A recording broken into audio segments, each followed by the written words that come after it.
નમસ્કાર મિત્રો, મારી યુટ્યુબ ચેનલમાં તમારું હાર્દિક સ્વાગત છે। આજે આપણે વાત કરવાના છીએ દરબાર ગોદડવાળો અને મરદનું વચન બનેલી ઘટના છે। તે પછીના માઘ મહિનાની બીજે, ત્રીજે, ચોથે અને પૂનમે 15 અજવાળિયાએ રોમાંચક બનાવો દીઠા। ભદ્રાપુરનો કાઠી દરબાર ગોદડવાળો વિફરીને પ્રગટ ધીંગાણે ઉતર્યો। એના જૂથની બંદૂકોએ ગોળીબારોની ધાણી ફોડી। તેની સામે મહિપતરામની પોલીસ ટુકડીએ રૂના ધોકડાના ઓડા લીધા। શત્રુની ગોળથી સળગી ઉઠતા ધોકડા પર પાણી છંટાવતો ધોકડા રોડવીને પછવાડેથી તાસીરો ચલાવતા મહિપતરામ ગોદડવાળાના મોરચાની લગોલગ જઈ પહોંચ્યા। એણે સાદ પાડ્યો, ગોદડવાળા, જીવતો સોંપાઈ જા, મારું બ્રાહ્મણનું વચન છે કે તને સાચવી લઈશ। ગોદડવાળાએ લાકડી ઉપર ફાળિયું ચડાવીને ધોળી ઝંડી ઊંચી કરી ગઢની રાંગ આડેથી નીકળીને સન્મુખ આવ્યો। બંદૂક એણે ફગાવી નાખી।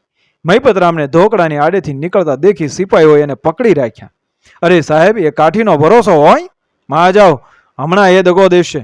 દગાથી ડરીને હું જૂઠો જ ઠરું, તે કરતા તો દગલબાજીથી મરું તે જ બહેતર, એટલું કહીને મહિપતરામ સામે ચાલ્યા। ગોદડવાળાની જોડે હાથ મિલાવ્યા। દરબાર સાહેબ, શાબાશ છે તમને, કહી પીઠ થાબડી। પછી પૂછ્યું, એકલા તો શરમાશો ને દરબાર? શી જનક? હાથ કડીનો હુકમ છે, હવે હાથમાં આવ્યો છું, પછી ચાહે તે કરો ને।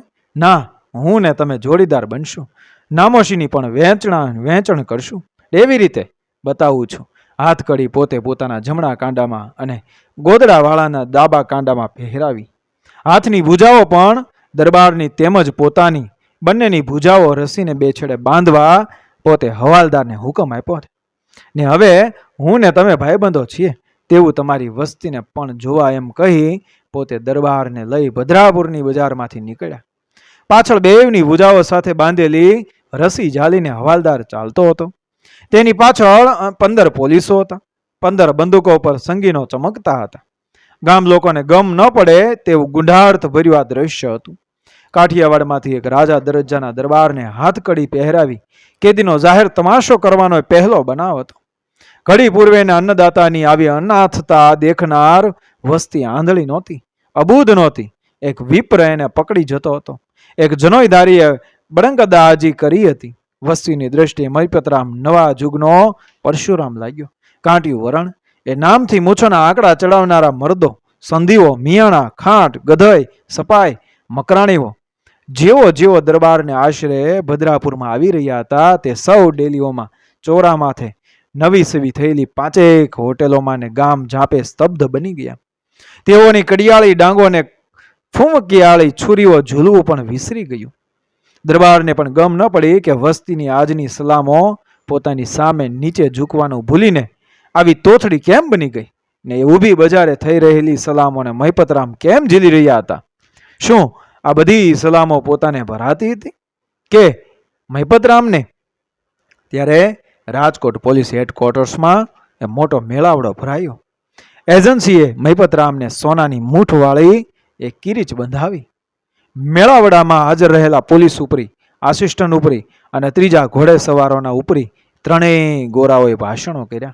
તેનો જવાબ આપવા ઊભા થનાર મહિપતરામને કશું બોલતા જ ન આવડ્યું। એણે ફક્ત એટલું જ માગ્યું કે ગોદડવાળા દરબારને જીવતા રહેવા દેવાનું મેં વચન આપેલ છે, તે સરકાર બહાદુર પાળશે તો મારો બ્રાહ્મણનો બોલ રહ્યો ગણાશે। પછી સાહેબોએ સિપાહીઓને કહ્યું, હરેક આદમી કુછ બોલો। તેના પાલન રૂપે સિપાહીઓમાંથી કોઈકે રાગ કાઢીને ગાયું, છજા જાળિયા માળિયા ખૂબ છાજે, જૂની ગુજરાતી ચોપડીનું દલપત ગીત છે। બીજાએ ભેખરે ઉતારો રાજા ભરતરી વાળું ભરતુહરી નાટકનું ગીત લલકાર્યું। કોઈક બ્રાહ્મણ હતો તો રડ્યો ખડ્યો શ્લોક બોલ્યો। 10 રૂપિયાનો દરમાયો પામનાર પોલીસની અને સર્વ સત્તાધીશ ગોરા સુપ્રિન્ટેન્ડન્ટની વચ્ચે ભેદભાવ ટળી ગયો। ગોરાઓ હસ્યા, સિપાહીઓએ પેટ ભરીને રમૂજ માણી। મહિપતરામને ફોજદારી મળીને નવા વર્ષના પ્રભાતે રાવ સાહેબનો ખિતાબ મળ્યો। રાવ સાહેબનો ખિતાબ મેળવનાર એક સાધારણ પોલીસ જમાદાર, તે સોરઠના જૂના દિવસોમાં અદ્ભુતતાની બીના લેખાણી આ કિસ્સાની ભભક વિશ્વ હતી। કેમ કે ખિતાબ જીતનાર સીધી દોર મરણિયા સિપાહીગીરી હતી। રાવ સાહેબ મહિપતરામને પોતાની સામે ખડા રાખીને ગઈકાલ સુધી ખુરશીએથી હુકમો કરનાર ફોજદારો એને ઘેર જઈ અને મુબારકબાદી આપવા લાગ્યા. અને રાવ સાહેબે ફોજદારીનો પોશાક ક્યાંથી ખરીદવો, કેટલી બ્રીચીજ અને કેટલા કોટ કરાવવા, ક્યાં દરજીની કારીગરી રાવ સાહેબને શોભશે તે વિષય વગર માગી સલાહો મળવા માંડી. પણ મહિપતરામને હૈયે હોશ નહોતા. એના શ્વાસ ઊંચા થઈ ગયેલા. સરકારી ખિતાબ તેમજ કિરીચના કરતા પોતાના નેકીના બોલની કિંમત એને વધારે હતી. એ વળતા જ દિવસે ગોરા ઉપરી પાસે જઈ સલામ કરી ઊભા રહ્યા. કયો નિસ્તેજ અહીં? રાવ સાહેબ, અરસ છે. અચ્છા, ગોદડવાળાને મેં બોલ આપીને જીવતો પકડાવેલ છે. એ બોલ મેં સાહેબ બહાદુરના વિશ્વાસે આપ્યો હતો.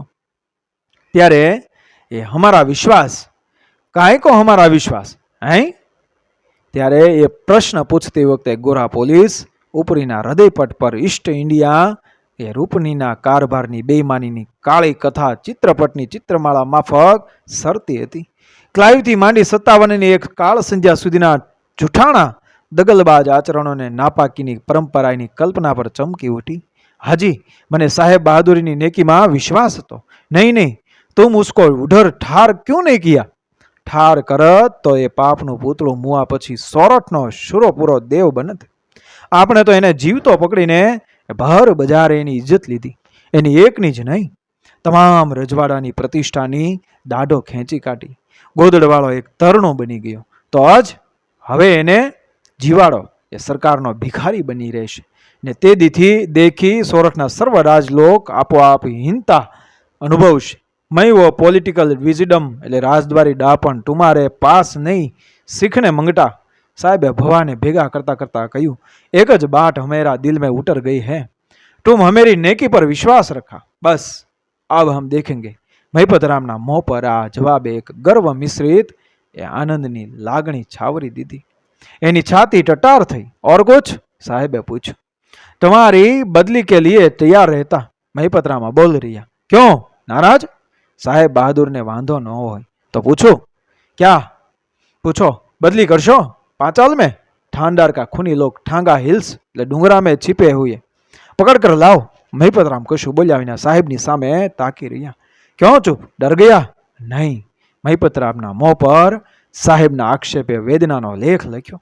મારા ભાણેજ હાઈસ્કૂલમાં ભણે છે, તેનું ભણતર રજળી પડશે. એ એક જ વાતથી હું અચકાયો. સાહેબ, ટબ ક્यों બોલતા નહીં? અહીં देखो, हिज हाईनेस विक्रमपुर ठाकुर साहब इधर आता है. तुम्हारा भाणेज के लिए हम स्कॉलरशिप मांगेगा उसके पास. डोंट वरी, फिक्र न करो. राव साहेब.